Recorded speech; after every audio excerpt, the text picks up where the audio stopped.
Australia. Some call it the lucky country. From the quiet, rolling hills of the countryside to the sparkling sands of our famous beaches, Australia is a favourite travel destination.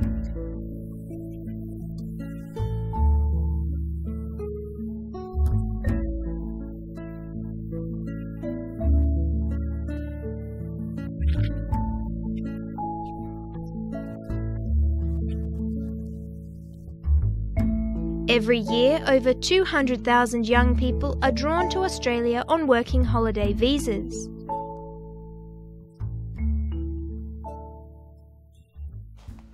On farms across the country, there's a serious shortage of good farm workers. It's a problem young farmers Julian and Ben Southcott know only too well.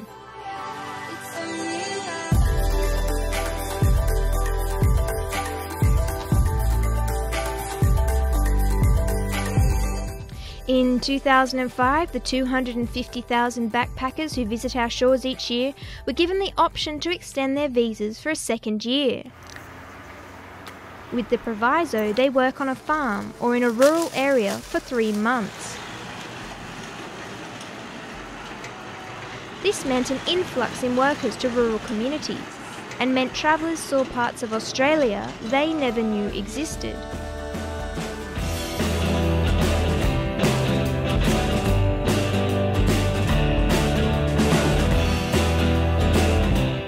Those who couldn't find paid work on farms or in rural towns could still meet the requirements by volunteering through an organisation such as WOOF. My name is Diana and I'm a woofer. Woofing is working voluntarily on organic farms. You get the opportunity to meet people, live with them and encounter their culture. It's a lot of fun, but also you do experience things you wouldn't as an ordinary tourist. Starting in England in 1972, woofing is now in over 55 countries around the world, including Australia. Warren Weldon manages an organic farm in the Hunter Valley, which relies on voluntary workers such as Dana from Germany, who's keen to learn about farming. We have woofers here to give them the experience of the Australian life, I guess, Australian culture, to give them an introduction into organic sustainable gardening, farming, to see where their food comes from. Gives them the opportunity to experience something different, like our summer heat and our flies. Yeah, Dana. The yellow thing there's worm egg. And that's a worm. That's the egg sac there. I like me worms. Everyone should have them. It's really totally different to what you can experience in the cities where all the people are. The workers something, okay, yeah, I do it, but everything else you experience here, if just you walk through and you see wallabies and kangaroos everywhere and all the birds and when Trish and Ron, they tell me really much about all the stuff here and how it is and yeah. And even Aussies use WOOF to travel overseas.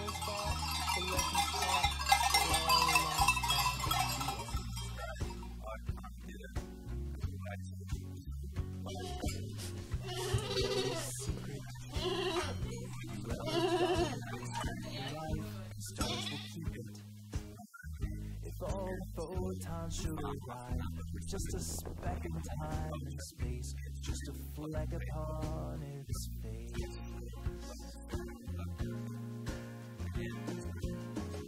And in 1,000 years, when all our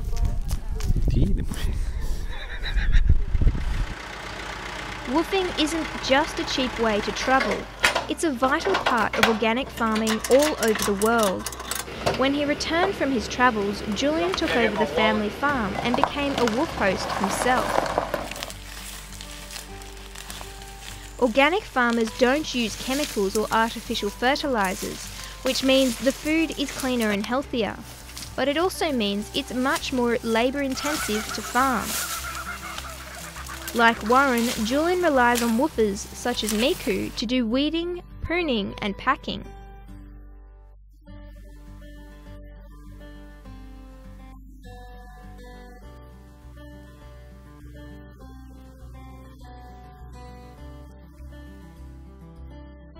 As was the original intention of Australia's Working Holiday Visa program, Miku also got cultural benefits from living with Julian and his family.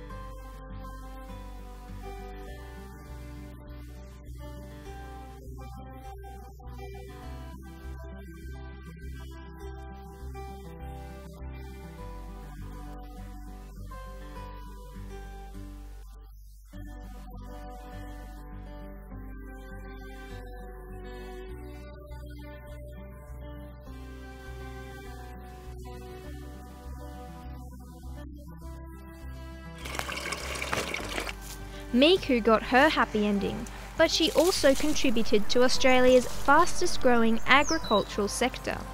It's the fastest growing industry globally, and we can't keep up supply.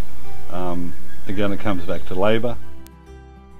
Australia possesses the world's largest land area for organic farms, valued at over $1.7 billion.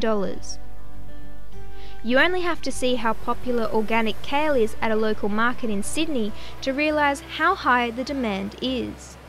But high produce demand means high labour demand, and with young travellers seeking work in rural areas, some people are taking advantage. The dirty secrets behind the fresh food in our supermarkets and fast food outlets. There is slave labour in this country. It's something we need to get rid of. We need to address it, and we need to do it soon.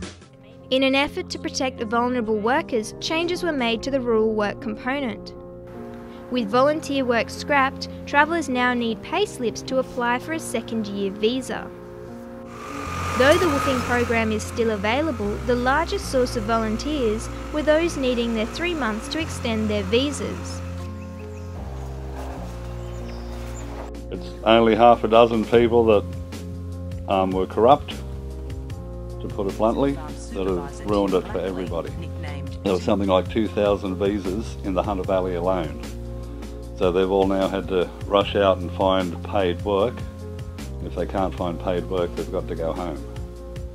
And that's 2,000 jobs that are being taken away from Australians as well. Since the new laws were introduced in August this year, Julian has noticed woofers have been scarce.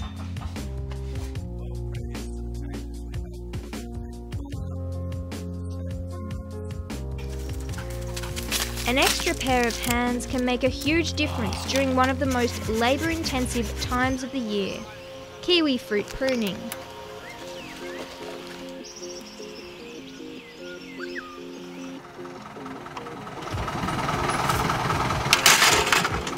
So, along with thousands of woofers and woof hosts, Julian is fighting the changes.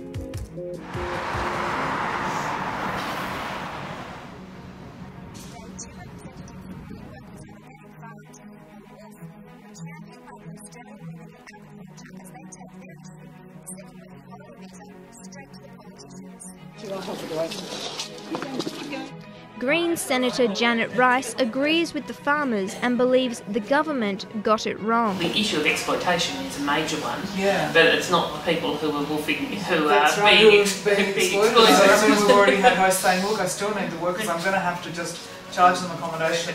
And we're going, well, as soon as you pay them, they're not woofing. You know, they're outside the umbrella of woofing when they're being paid. The ladies met with Deputy Prime Minister Warren Truss to try to find a compromise. We're hoping to open dialogue with immigration about, you know, a way forward with this where we can actually develop some form of volunteer pay slip, something that will work, that will fit their guidelines and give them the information that they need for each of the woof placements. But there has been no real progress in making any changes to the amended legislation. And for young travellers who can't find paid farm work, there's little hope that they will be eligible for a second-year visa. Young backpacker Libby now works at a youth hostel at Bondi Beach, but when she was doing her rural work, she realised that not all backpackers were treated equally.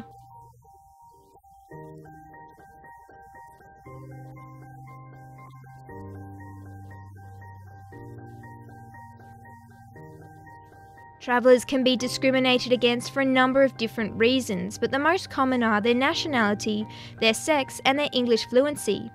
And the government's proof of pay requirement does nothing to prevent it.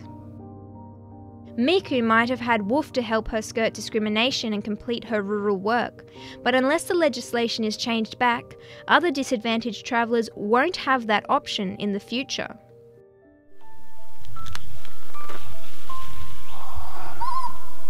They only filled up just a small area. And organic farmers are also suffering. I heard a story of a lady that had poultry, egg collecting. She had up to 4 woofers or visas at a time, and now she's lost them. She's had to halve her production. So she basically has to do it herself and rely on family, like the young kids, to collect the eggs and do the market run. So it does have a big impact. On farms, as I said, we're only a small farm here, but the bigger they are, I think they'd find it very hard. Some might have to close up shop, but for others it's more of a cultural loss. Things move slow in Canberra, and while the politicians play politics, the farm work never ends.